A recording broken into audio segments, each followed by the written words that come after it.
On a freezing Wyoming night, a blind young bobcat lay motionless on a stainless steel table, seconds away from a final injection. The room was silent, save for the rhythmic, faint beep of a heart monitor. But just as the vet lifted the syringe, a large, fluffy mass of cream and chocolate fur leapt onto the table and pressed its heavy body against the dying wild cat. No one spoke, and then, the impossible happened. The bobcat's heart began to beat stronger. The winter wind howled across the lonely peaks of the Absaroka Range, pushing thin sheets of snow against the windows of Shadow Creek Shelter. Inside, the fluorescent lights buzzed weakly above the exam table where the frail bobcat lay. Its breathing was shallow, uneven. Each exhale was a mist in the cold air. Eleanor Vance, 62, adjusted her spectacles and touched the animal's spotted fur. She had worked as a veterinary nurse for 3 decades. But in her retirement, she tended to strays no one else wanted. She had seen pain, neglect, and cruelty, but nothing like this. The bobcat's eyes were sealed by old scars. The metal trap that took its sight had also taken its will to fight. Dr. Sullivan, the town's only veterinarian, stood beside her, arms crossed over his chest. "Eleanor," he said softly, "it is blind, half-starved, and its organs are failing. Sometimes the kindest thing we can do is let them go." The words hit her like ice water. She had heard them 100 times, yet never from her own friend's lips regarding a creature she felt such a pull toward. "You mean, put it down?" He nodded. "We will make it painless. A small dose of sodium pentobarbital. It will drift away peacefully before the suffering gets worse." Eleanor's voice trembled. "Can't we try antibiotics? A transfusion?" Sullivan shook his head. "Even if it lives another week, it won't ever see again. It will spend its life bumping into walls. For a wild cat, that is no life at all." Silence filled the room. The clock on the wall ticked, loud and cruel. Outside, a coyote howled somewhere in the pines. Eleanor lowered her gaze to the tiny creature on the table. Its paw twitched once, weakly, as if reaching out for something unseen. She whispered, "If it were a person, we would give them one more night. Why can't I give you that?" Sullivan sighed. "You have a kind heart, Eleanor, but kindness can be a heavy burden." He set the syringe on a tray and walked out, leaving her alone.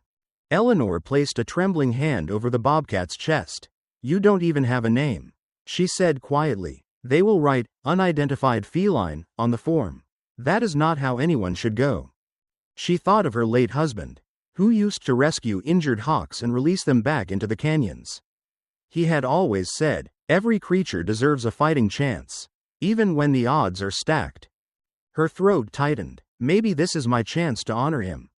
The bobcat stirred, letting out a faint sound, half growl, half cry. Eleanor could feel its heart thumping beneath her palm. Desperate, she closed her eyes and prayed, not to any specific god, but to the wild mercy of the mountains. "Please, let it know it isn't alone." The shelter was quiet except for the hum of an old refrigerator. Eleanor reached for a towel to cover the animal, but then she heard soft, heavy footsteps behind her. "Barnaby," she murmured. A massive ragdoll cat sauntered into the room. Barnaby was her companion, a rescue she had saved from a hoarding situation 5 years ago. With his striking blue eyes, semi-long cream fur, and dark chocolate ears, he looked like royalty, but he had the gentle, floppy demeanor typical of his breed. Usually, Barnaby avoided the exam rooms. He hated the sharp smell of antiseptic.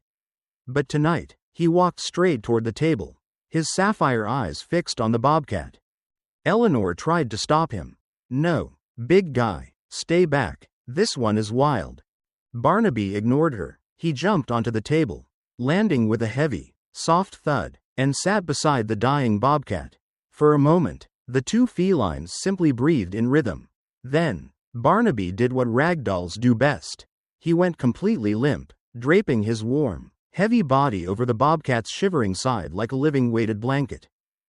He began to purr. It wasn't a normal purr, it was a deep, rumbling engine that vibrated through the metal table. Eleanor froze. The bobcat stopped trembling. Its breathing evened out, becoming slower, calmer. Eleanor could see the pulse beneath its ribs becoming stronger. syncing with Barnaby's steady rhythm. "What are you doing, Barnaby?" she whispered.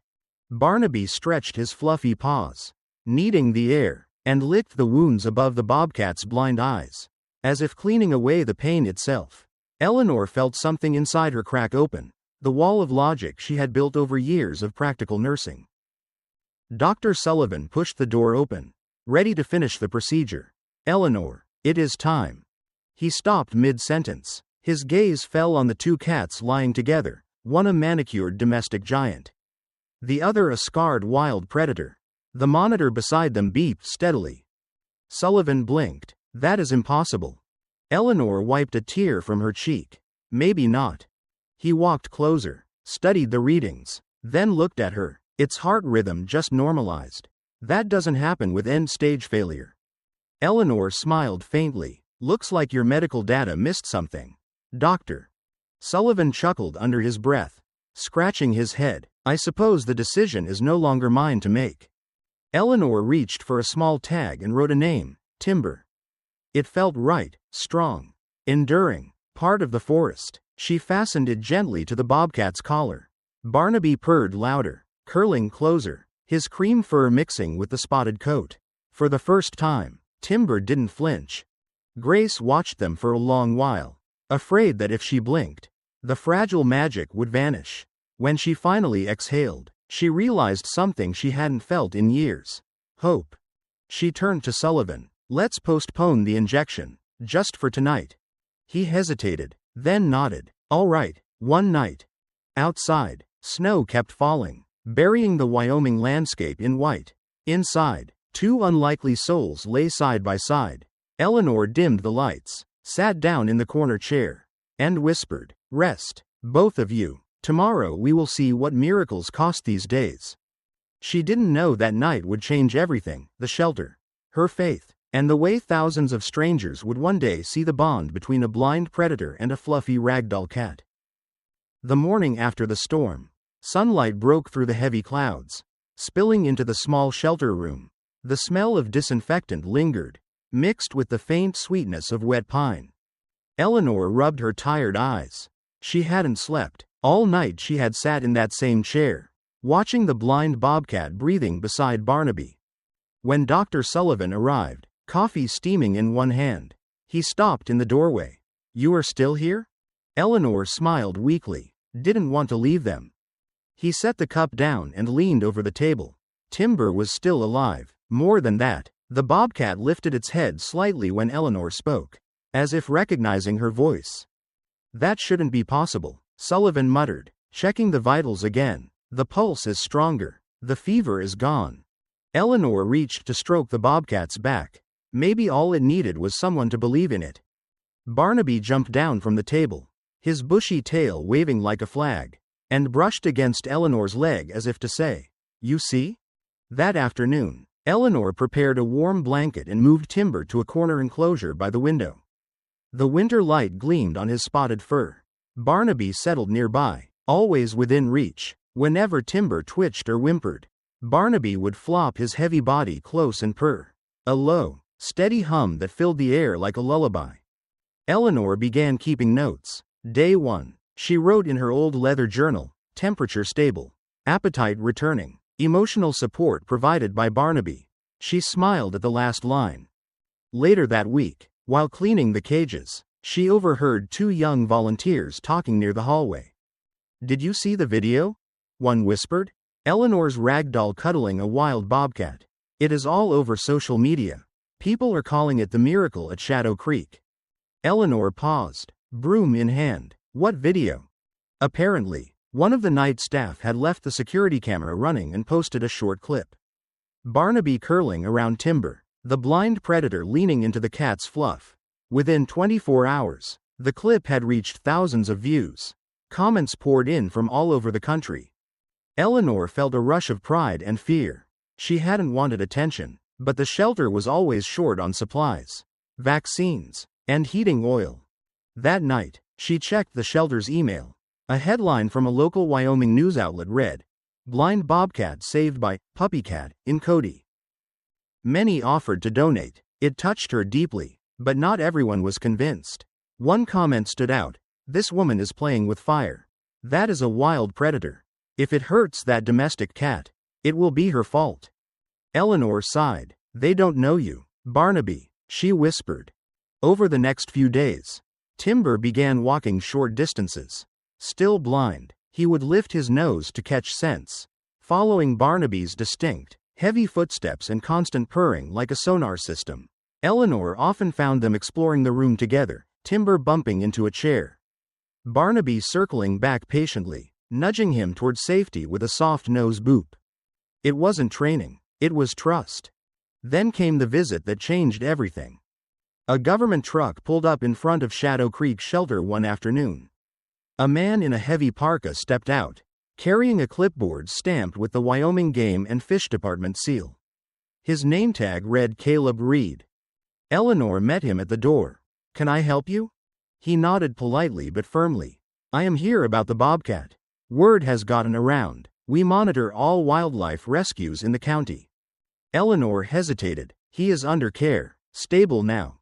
I am sure you mean well, Caleb said, glancing past her. But wild bobcats cannot legally be kept in private shelters without a rehabilitation permit. And if it is blind, it cannot be released. That makes it a liability. The word liability stung. Eleanor folded her arms. It is not a liability. It is a life. Caleb's eyes softened. You have a big heart, ma'am, but the law isn't sentimental. Sometimes mercy means letting nature take its course. Before Eleanor could answer, Barnaby trotted into the room and let out a soft chirp. He walked straight to Timber, who was resting in the corner. The bobcat turned its head toward the sound, ears twitching. Barnaby let out a low purr, and Timber stood up, unsteady but willing, and followed the ragdoll. Caleb stopped mid-sentence. The look on his face shifted. Well, I'll be damned. He watched as the blind bobcat gently touched its paw to Barnaby's fluffy tail, using it as a guide. That is something you don't see every day, Caleb murmured. Eleanor smiled. You said it yourself. Sometimes nature takes its own course. Caleb removed his hat and rubbed the back of his neck. All right, I will note that the animals are under observation. Just keep me updated. As he turned to leave, he paused. Ma'am, I have seen a lot of things in these woods. But if you ask me, that fluffy cat of yours might just be the bravest soul in Wyoming. When the door closed, Eleanor looked down at Barnaby. Well, Mr. Miracle, she said softly, looks like you have fans. Barnaby blinked his blue eyes slowly, then returned to grooming Timber's ears. Snow still clung to the edges of the pine trees outside Shadow Creek. But inside, the rooms had begun to feel alive again. It had been 3 weeks since the night Barnaby wrapped himself around the blind bobcat. Timber, once lifeless, was now moving with cautious curiosity. Though the world remained a blur of darkness, the little predator had learned to listen to the whisper of Eleanor's steps and, most of all, to Barnaby's steady presence. Every day, Eleanor wrote in her logbook, Timber showing recognition of voice commands. Responds positively to tactile guidance from Barnaby. Dr. Sullivan stopped by twice a week, shaking his head in disbelief. I still don't understand it, he admitted. There is no medical explanation for this kind of recovery. One afternoon, Eleanor's phone buzzed. It was a message from a national TV station. We saw your viral video. Would you allow us to film a short story? Eleanor hesitated, but the shelter needed funds. Yes, come tomorrow, she replied. The crew arrived with cameras. Eleanor was nervous, but as soon as Barnaby and Timber appeared, her anxiety faded. Are they cuddling? The cameraman whispered. Eleanor chuckled. That is Barnaby teaching him how to nap properly. Ragdolls are experts at relaxation. The interviewer, a young woman, asked, why the name Timber? Eleanor glanced at the forest outside. Because Timber stands tall even after the fire has passed. The story aired, and donations flooded in. A retired couple from Texas even mailed a check specifically for Barnaby, the best guide cat in the West. But with attention came challenges. Activists questioned the safety of the arrangement. Eleanor spent long nights answering emails, assuring them Timber was a patient, not a pet. Maybe we can start a small foundation, Dr. Sullivan suggested over coffee. Use the donations to help more blind or injured wildlife. I like that, Eleanor said. Barnaby's fund for second chances. By the third month, Timber's confidence grew. He could climb onto the window ledge where the morning sun pooled like gold. He would sit there quietly, face tilted upward, soaking in the warmth. One afternoon, a small group of children from the local elementary school came to visit. Eleanor told the story behind the safety rail. Is he really blind? A little girl asked. Yes, honey, Eleanor said, but look. Barnaby stepped into the enclosure and brushed against Timber's chest. The bobcat leaned down, touching its nose to the ragdoll's creamy fur. He sees with his heart now, the girl whispered. That night, Eleanor sat by the fireplace. Barnaby lay on the rug, looking like a discarded fur coat, while Timber curled up beside him. She turned on the television and saw the news calling her the woman who turned compassion into a cure. She smiled. It wasn't about fame, it was about faith, the quiet kind. But as the fire crackled, she felt a twinge of worry. Timber was growing stronger, but he was still wild. What would happen when the world came calling? Outside, the moon rose over the frozen forest. Eleanor whispered to herself, a second chance, maybe that is all any of us ever need. And in that small room, the truth settled quietly. Sometimes hope doesn't roar, it purrs. It was the first real thaw of spring. The icicles hanging from the eaves of Shadow Creek shelter melted in slow drops. Caleb Reed returned in his truck. He knocked once before stepping inside. Mrs. Vance. Call me Eleanor, she said, wiping her hands on her apron. Eleanor, he corrected, offering a calloused hand. I am here about the bobcat. Technically, keeping a wild bobcat without a permit is getting complicated. If he is blind, he can't be released. That makes him problematic. I understand, she said, but you have seen the footage. He is learning to live. Caleb sighed. I have seen it, but wild stays wild. Eleanor studied him. Beneath his rough exterior, there was regret. You have worked with bobcats before? Used to trap them, he admitted. Stopped after I watched one gnaw off its own paw to escape. That is when I switched sides. Then you understand what saving Timber means. Caleb hesitated, then looked through the glass. Barnaby was there, flopped over like a rag doll beside the blind cat. Timber's head rested gently against the cat's fluffy back. That is something, Caleb murmured. Never seen anything like it. Neither had I. All right, Caleb said, I will make you a deal. Let me evaluate the situation. If it is safe, I will recommend an exemption. Over the next hour, Caleb watched. He observed how Barnaby guided Timber with tiny movements of his tail. How Eleanor spoke softly and Timber turned toward her voice. You ever think animals talk in ways we just forgot to understand? Eleanor asked. Caleb nodded. They do. We just stopped listening. Before leaving, he said, I will file my report. Don't get your hopes too high. But I will do what I can. For a few days, things went back to normal. But Eleanor couldn't stop thinking about Caleb. He returned one evening, without a clipboard. I was in the area, he said, thought I would check in. Inside, Timber was pacing. Eleanor opened the door to let them out. Barnaby leapt down, padding over to Timber. He brushed against the bobcat's chest, guiding him toward the middle of the room. They're communicating again, Caleb said, like sonar. It is trust, Eleanor said. Timber took a hesitant step forward and bumped gently into Caleb's boot. The man froze. He likes you, Eleanor smiled. Caleb knelt slowly, letting Timber sniff his glove. The bobcat didn't recoil. Instead, it pressed its nose against the leather and exhaled. That is a first, Caleb whispered. When he left that night, he said, Eleanor, if you ever need help, call me. Later, Eleanor wrote a single line in her journal. Trust can grow even in the wildest hearts. But spring had one more test waiting. By late February, the warmth vanished. A storm was coming, a true Wyoming blizzard. Eleanor pulled the heavy shutters closed. Barnaby was restless, pacing near Timber's enclosure. The blind bobcat lifted his head, uneasy. Dr. Sullivan had warned her to keep the generator fueled. But she had another problem. The shelter's roof, weakened by months of snow, was sagging. That evening, Caleb's truck pulled into the lot. He stepped out, scarf pulled to his chin. Heard the forecast. Thought you could use an extra pair of hands. You read my mind. Eleanor smiled with relief. They secured the animal pens.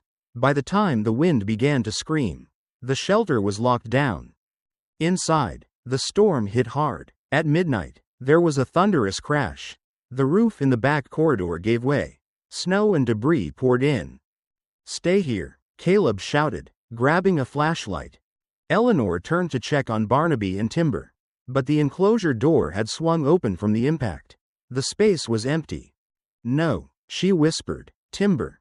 She saw paw prints leading to the back door, which had blown open. Caleb returned, panting. Roof is gone in that section. We have to seal it off. Timber is gone, Eleanor said, pulling on her coat. You can't go out there. Caleb grabbed her arm. It is suicide.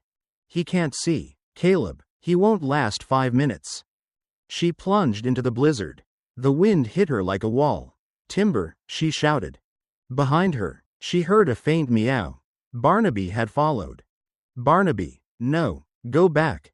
But the big Ragdoll bounded forward, vanishing into the white. Eleanor stumbled after him. Barnaby, Timber. She saw a flash of cream fur ahead. Barnaby was meowing urgently, darting back and forth. Eleanor followed him through waist-high snow until she saw a dark shape beneath a fallen pine. Timber. She dropped to her knees. The bobcat was barely breathing. Barnaby pressed close, spreading his large, fluffy body over Timber, trying to share his warmth. Caleb's voice called faintly, Eleanor. Over here, she shouted. Caleb's flashlight cut through the storm. He reached them, eyes wide. God, Eleanor, help me carry him. Together, they lifted Timber. Barnaby stayed pressed against his side, refusing to leave. When they finally stumbled inside, Caleb slammed the door. Eleanor laid Timber near the heater. She grabbed towels and glucose. Come on, boy, stay with me. Barnaby climbed beside Timber, licking his ears, purring so loud the air seemed to vibrate. Minutes dragged by. Then, Timber exhaled deeply and coughed. His body relaxed. Caleb exhaled, sliding down the wall. You are insane. You know that? Eleanor smiled weakly. You came after me. Yeah, he shook his head. Guess I am insane, too. By dawn, the storm had passed. Eleanor sat quietly, sipping coffee, staring at the sleeping bobcat and the loyal Ragdoll curled against him. We made it, she whispered. Caleb looked up. You realize you just carried a blind predator through a blizzard, right? Maybe he carried me, she said. The headlines would later call it the blizzard miracle at Shadow Creek. But for Eleanor, it wasn't about fame. It was about the quiet heartbeat that survived the cold. March came quietly to Wyoming. The snow still lingered, but the air had softened. Eleanor stood outside, watching the sunrise. Behind her, Timber was awake and walking, guided by Barnaby. Caleb stopped by with coffee. You are making headlines again, he said, handing her a newspaper. Blind Bobcat and his fluffy guide inspire nation. Eleanor chuckled. If I had $1 for every time someone called it a miracle, we could rebuild this place. Funny you say that, Caleb said. I found something. A friend at the state office found Timber's records. He handed her a folder. Inside were grainy photos of Timber as a cub, before the trap. He must have been terrified, Eleanor said. They marked him non-rehabilitable, Caleb said, until Barnaby found him. Caleb reached into his pocket. I found something else. Barnaby's old file. Eleanor frowned. You keep files on house cats? Not usually, but this one had my name on it. He handed her a faded document. Stray Ragdoll found on Highway 14. Severe trauma to left eye. Treated. Partial blindness remains. Eleanor looked up, stunned. You rescued him? He was just a kitten then. I brought him to a clinic. But he disappeared after he recovered. Guess I know where he went. Eleanor stared at him. Sonny, I mean, Barnaby. He has partial blindness? In one eye, See how it is a little cloudy. You think he remembered? Caleb asked. Maybe he saw himself in Timber. Eleanor swallowed hard. He didn't see him, Caleb. He felt him. Maybe that is what love really is. Remembering pain well enough to keep someone else from feeling it. That evening, Eleanor wrote in her journal, Barnaby lived in darkness too. Maybe that is why he found Timber. He never needed perfect sight. Just a heart that remembered the light. The next day, Eleanor and Caleb took Timber outside. The air smelled of pine. Barnaby walked ahead, his bushy tail brushing against Timber's chest. I never thought I would see the day, Caleb said. He is seeing it in his own way, Eleanor replied. There is talk of starting a program, Caleb said, training domestic animals to comfort rescues. They want to call it Barnaby's Path. Would you help? Eleanor looked at her two companions. We are in. That night, Eleanor stood by the window. The world outside was wrapped in twilight. Funny, she whispered, how the ones who have lost the most often give the most back. Barnaby lifted his head and blinked, his blue eyes catching the lamplight. And as the night deepened over Wyoming, the old shelter stood like a beacon.